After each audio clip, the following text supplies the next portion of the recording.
6 months ago, I took the leap of faith. I sent in my resignation letter and I decided to jump off the deep end into entrepreneurship.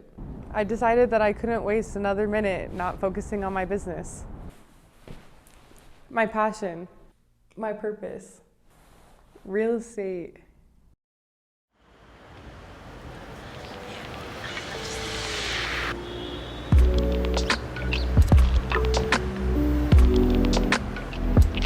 Nice to meet you. I have, he hasn't. Yeah. Can we start with water with lemon? Perfect, thank you. All right, y'all, so I'm gonna give you a little backstory about my life before real estate. So college, I attended the Fashion Institute of Design and Merchandise in downtown LA. I studied merchandise and marketing, the best time of my life by far.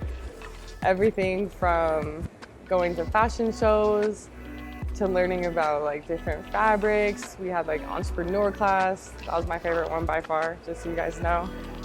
After college, my dream was to become a celebrity stylist. I wanted to style anyone from like music videos, for movies, TV sets, photo shoots, anything, you name it, I wanted to do that. I interned for a personal stylist. You know the celebrities, but we won't name drop today. For some reason, I just had the gut to move back to Colorado. I never thought I would be back in the Mile High City, but here we are. I love the city, but I'm truly a suburban girl at heart. Fast forward, I moved back to Colorado. I get a part-time job at a high-end boutique in Cherry Creek, and also they had another location downtown that I would work both locations. Long story short, they treated me terribly, false promises. It wasn't what I signed up for. For those of you that think the fashion life is super glamorous, it's not like whatsoever. The manager started treating me like super terrible. I just knew I had to get out of there, and it was like by any means necessary I needed to get out of here. Somehow, some way, I got into real estate.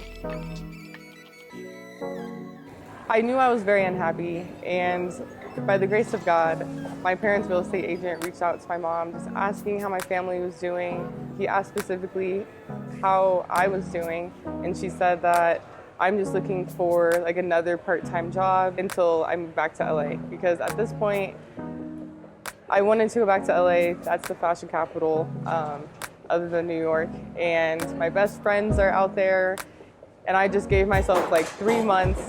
I'm going to move back to LA. He told my mom, well, that's perfect. If she's interested in real estate and she passes the test, I will have a position at my brokerage open for her. In that very moment, just something in my gut, I don't know, God told me himself, but I needed to start these real estate classes as soon as possible. So I hop online, I find my real estate college. I think it's like 248 hours self-paced, and then you just have to take the state and the national portion of the exam. I was so desperate to leave this boutique. I don't think you guys understand. I'd have my AirPods in during my shift. I would hide in the bathroom and take my tests like on my phone, my practice tests. I was ready to get out of there. Thank you. So a quick breakdown of today's food. We're at True Food, but I ordered a lettuce wrapped burger. Currently, I'm on the Whole 30 food challenge. And for those who don't know, literally you can like eat nothing. So you can eat meat, so chicken, salmon, steak, beef, any veggies, any fruit, but no sugar, no fried food, no fat, no dairy, no grains, no delicious food. Get into it. You see, we got some arugula, the grilled onions, a kale salad. We're about to get busy. Like I said, I was desperate to leave this boutique. I studied for this test in 3 months from start to finish and passing the exam. A month later, best day of my life, I cried for sure. I went into real estate knowing that I just had to have a part-time job. Like, I've had a job since I was 15 years old. I'm used to money coming in every 2 weeks. We had to keep this money coming. For my first part-time, After passing the exam, just to keep my work schedule where I would be able to work real estate during the day, I decided to get a job where I worked overnight. The shift was from 2 a.m. to 6 a.m. Worst idea that I ever could have possibly thought of. Did that way longer than I thought, like 6 months. Then my best friend, she was working at a sushi bar. She told me hey, I think you'll like it. Servers make way more money. So I didn't even have to interview. I got the job literally the next week. I was a part-time sushi chef. I rolled Japanese temaki hand rolls. Keep in mind, I do not eat fish whatsoever. I have a phobia of fish. So I stayed there a year and a half, thinking that it was gonna be my last part-time, but I ended up getting a job at a facial spa.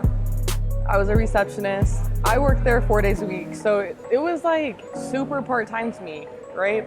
4 days on, 3 days off. The shifts were longer than I was expecting. Honestly, I just wanted a 4-hour shift. It wasn't that at all. So I overcommitted. While I was there, suddenly just a wave of clients came in. I would go to the bathroom to write these contracts and send them out. I would step out of the store. Hey, if you're the owner of the facial spa, you don't know any of this. But anyways, I would leave the store really quickly, write up a contract. I would answer my client's phone. It was just phone calls. It just was getting overwhelming. It was too much for me. And that's when I would just go home every single shift and I would complain to my boyfriend about how much I just wanted to go into real estate full time. I just didn't know if it was the right thing for me to do. I probably stayed about 2.5 months. I just asked myself one day, do I really want to help someone else build their business, or do I want to invest in mine? And my gut told me immediately that I needed to choose myself. And so that's how I made the decision to quit my part-time job.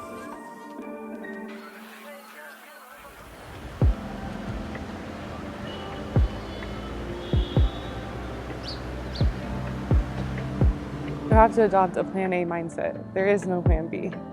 The last book I read was Diary of a CEO by Stephen Bartlett. And I just wanted to share this with you guys. The only way you go forward is because you cannot go back. I couldn't go back.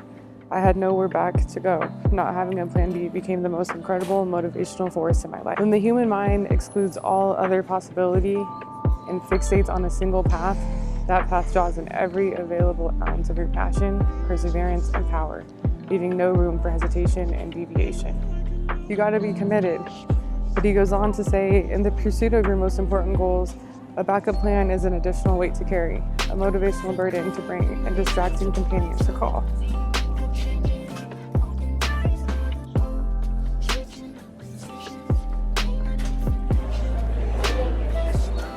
What does being 100% committed look like? It means that you're committed in the good and bad days. You're committed when your phone is ringing off the line. You're committed when your phone is dry as hell. That means that you're committed when people are showing you love and when no one's showing you love. This is all you at the end of the day, and we have no time to waste. Time is valuable. So with this plan A mindset, there may become times when you feel like you are experiencing imposter syndrome.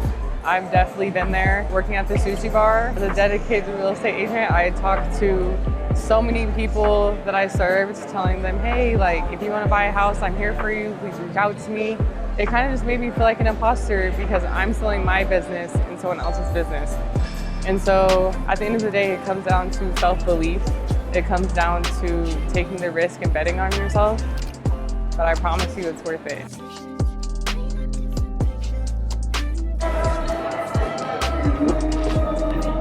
One tip that I wanted to share, a way to look at the plan A mindset, is really the abundance mindset. The difference between the abundance mindset and scarcity mindset. Abundance, you just believe that everything is coming your way, everything is happening in your favor at all times. You believe that everything that you ever imagine is just attracting to you. The abundance mindset is not you lack anything whatsoever. You don't lack knowledge, you don't lack resources, you don't lack clients. They're all coming at their own pace.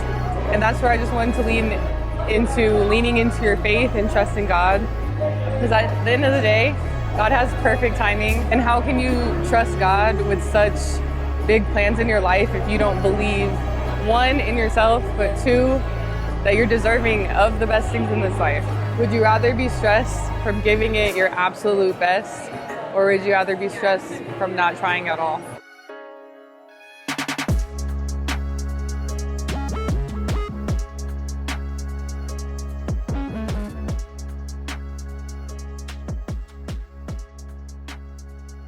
Quick intermission. I hit up Green Tea today. Got a custom smoothie, strawberry, raspberries, soy milk. I usually do oat milk. They didn't have oat milk today. Anyways, got this lemon curd around the cup. Y'all don't know anything about that. 10 out of 10. All right, so if you're an entrepreneur who's dreaming of going full-time and taking their business to the next level, before I share these tips with you guys, go hit that subscribe button, like this video, just so you can stay completely up to date and alert for all my videos coming soon.